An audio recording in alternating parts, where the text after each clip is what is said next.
Dito na naman kami, lagi kong ano si Angel. Nandito na naman kami, dito kami guys sa dispensary. Pharmacy, kumbaga. Anong bibilhin mo, Angel bebe? Ayan, bibili siya ng pampaganda. Facial scrub, tsaka Facial cream scrub. sana. Ayan, Bea. Dito kami. Para sa mukha talaga to? Oo nga. Ano ba? Basahin mo. Ayan. Tinatanong niya kung para sa mukha daw yun. Yes. For the face. Nivea cream. Imported Kasi, naman kasi yan. Sabi kasi ni Ate Joy, hindi daw to pang... Yan ang kanyang bibilhin. Ta-try daw niya itong Nivea. Tapos ito. Ayan. Dito kami sa dispensary. Ito mo ba yan?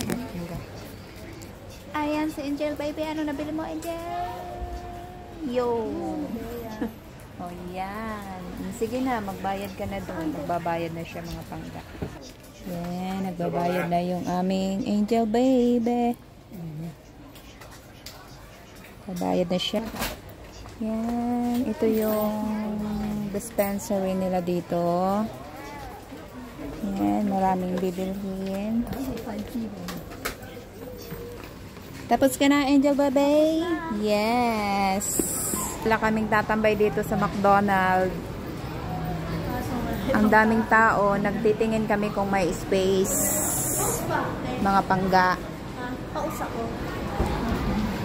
Ayan. Kasi may mga pasok na yung mga estudyante. Kaya ang dami ng tao sa McDonald's. Ayan kami. Nandito kami muna sa labas ng McDonald's. Mga pangga. Naghihintay kami. Tingnan nyo naman McDo ay ang daming tao. Daming estudyante. Okay. Mga pangga ko minamahal. Bye bye. Thank you for watching.